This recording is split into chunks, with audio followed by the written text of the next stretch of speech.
আসসালামু আলাইকুম। আশা করি আল্লাহর রহমতে আপনারা সকলেই ভালো আছেন।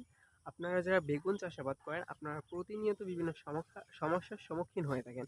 আপনাদেরকে আমি সেই বিষয়ে অনেক টিপস দেওয়ার চেষ্টা করি এবং আপনারা অনেকে উপকৃত হয়েও থাকতে পারেন। যদি আপনারা কেউ উপকৃত হয়ে থাকেন তাহলে অবশ্যই কমেন্টে জানাবেন।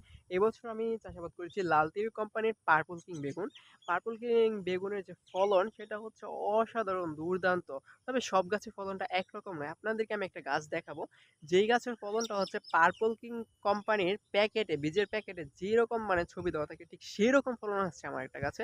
আপনারা যদি আসেন তাহলে আপনাদেরকে আমি দেখাচ্ছি। এই দেখেন ঠিক সেই রকম ফলন আসছে আমার এই গাছটাতে, দেখতে পারতেছেন একবারে দুর্দান্ত ফলন। মানে সেট হওয়ার দৃশ্যটা আপনারা যদি দেখেন, দেখেন এখানে এই সাইডে সেট হয়েছে, দেখেন বেগুন সেট হয়েছে ভালোই।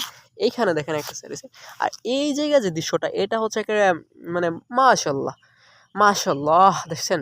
১ ২ ৩ ৪ ৫ ৬ ৭ ৮ ৯ ১০ ১১টা মাশাল্লাহ মাশাল্লাহ।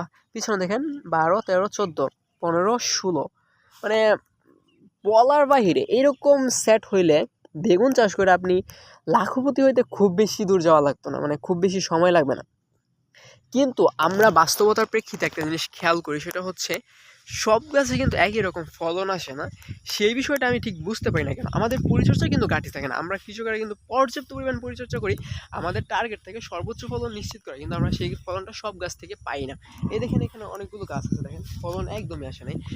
এত এত গাছের বয়স হয়ে গেছে প্রায়, হ্যাঁ গাছের বয়স ৪ মাস, মাত্র একদিন ফলন উৎপাদন করছি। এটা হচ্ছে দ্বিতীয় ফলন মানে হারভেস্ট। আর এই গাছের দৃশ্যটা যদি দেখেন, এই গাছে কিন্তু বেশ ভালো ফলন আসছে, আপনারা দেখতে পারতেছেন। মানে সব গাছে কেন ফলন একরকম হয় না সেই বিষয়টা নিয়ে আমাদেরকে অনেক বিস্তারিত একটা গবেষণা করতে হবে। আমার ২ বছরের অভিজ্ঞতা, এটা নিয়ে তৃতীয় বছর অভিজ্ঞতা এসে আমি মনে হচ্ছে যে আমাদের পরিচর্যায় কোথাও না কোথাও একটা ঘাটতি থাকে। আর নয়তো বীজ কোম্পানি বেস্ট এবং বেস্ট যেই ফটোটা হয় সেটা আর কি তাদের ব্র্যান্ডিংয়ে দেওয়া থাকে, মানে সেটা তাদের বীজের ব্র্যান্ডিংয়ে দেওয়া দেয়। এবং যেই বাগানগুলোতে মানে যেইখানে মানে ধরেন ১০০ জায়গায় চাষাবাদ করতে হইতেছে তাদের মানে বিজ্ঞাপনের জন্য, সেখানে ১০০-র মধ্যে যেই একটা সর্বোচ্চ ফলন দিবে সেটাই হয়তো তারা বিজ্ঞাপনে ব্যবহার করে। অন্যথায় আমরা কেন এত পরিমাণ ফলন পাই না যতটা তাদের বিজ্ঞাপন এবং হাইলাইটের মতো দেখানো হয়? এই প্রশ্নটা আমি আপনাদের কাছে রাখতে চাই। এটা আমি আপনাদের কাছে রাখলাম, কেন আমরা এত পরিমাণ ফলন পাই না? এটা কি আমাদের কৃষকদের ব্যর্থতা, নাকি তাদের কোম্পানির কোনো জালিয়াতি বা কোম্পানির কোনো লুকোচুরি যা আমাদের কাছে লুকোনো হয়, যেই সত্যটা আমরা জানি না? আমরা কৃষকেরা বারবার লসের সম্মুখীন হই ভালো বীজের অভাবে।